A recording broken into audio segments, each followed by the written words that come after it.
Hari yang biasa, hari ini kita akan lakukan satu kehormatan. Hari ini kita dapat narasumber Pak Yatno, sudah lantai 2 sekarang di Pulau sudah.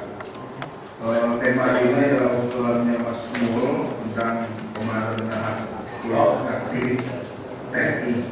Saya kira relevan dengan persoalan sekarang, sejauh mana posisi militer, posisi TNI dalam persatuan demokrasi,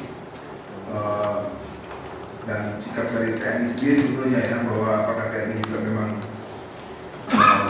mau berpolitik atau berambisi berpolitik, atau memang tidak bisa dipisah-pisahkan.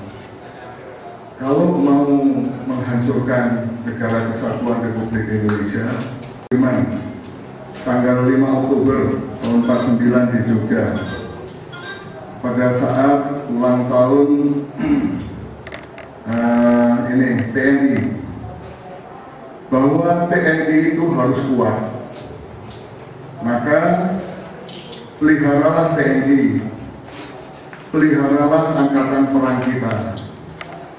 Jangan sampai TNI dikuasai oleh partai politik manapun juga.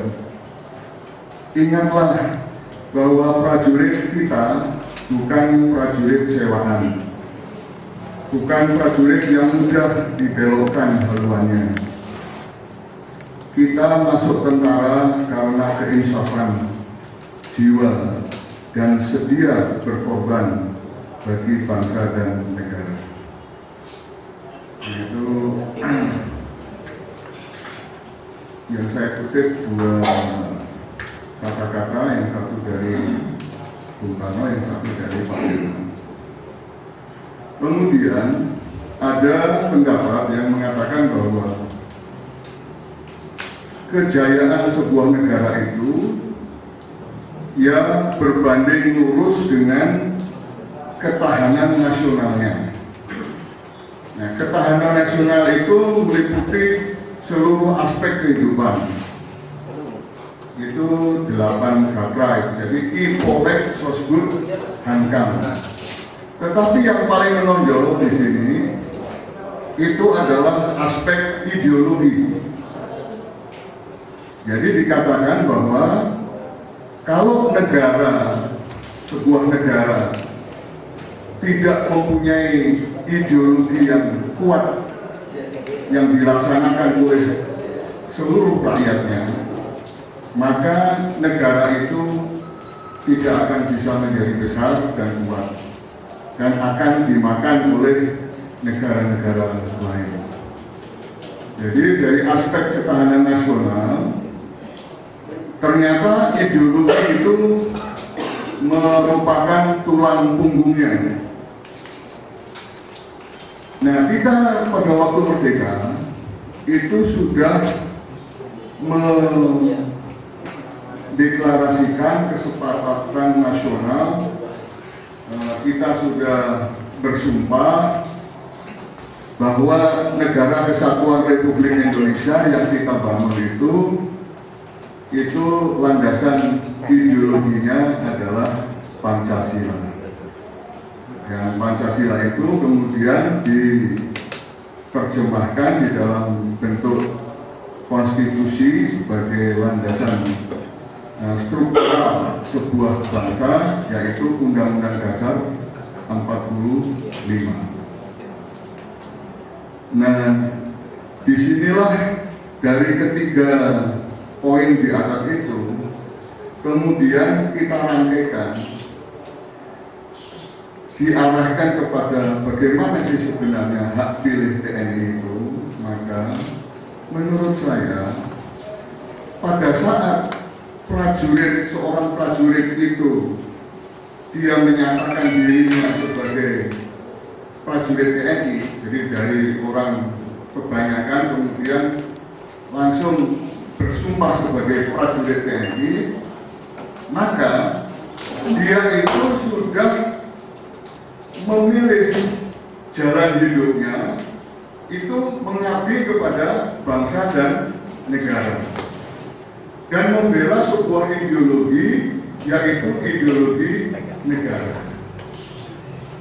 Nah, oleh karena itu sebenarnya hak pilih warga TNI, prajurit TNI itu sebenarnya sudah dilakukan.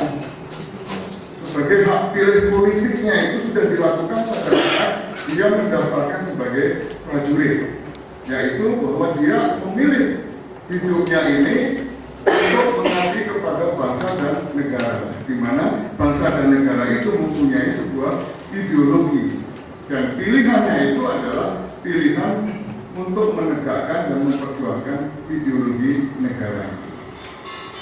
Nah sekarang kalau kemudian ada wacana prajurit TNI ini boleh memilih dilakukan di dalam pemilu, maka sebetulnya hakikat dari pemilu itu sebenarnya memilih apa sih itu? Itu kan memilih partai politik atau memilih orang atau memilih golongan. Nah, disinilah terjadi sebuah ketidaksesuaian dengan apa yang sudah disumpahkan, apa yang sudah dijanjikan pada saat dia itu masuk menjadi anggota TNI. Nah, TNI harus hanya berpihak kepada bangsa dan negara. Jangan kemudian TNI ini tadi itu ditarik-tarik untuk mengikuti aliran dari sebuah partai politik atau orang per orang tertentu yang mempunyai hasrat, di dalam hal ini adalah hasrat kekuasaan. Masalahnya sekarang, kalau itu sudah jelas bahwa hak TNI itu sudah diberikan pada saat dia itu, jadi tidak perlu lagi, dan itu tidak melanggar aturan hak asasi manusia.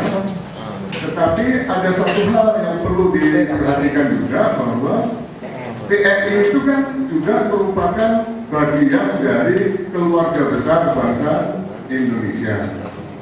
Nah, oleh karena itu TNI pun ini diharapkan mampu memberikan peran atau memberikan saran peran di dalam ikut serta menentukan arah dan haluan dari negara ini. Nah, kalau kita mengamati undang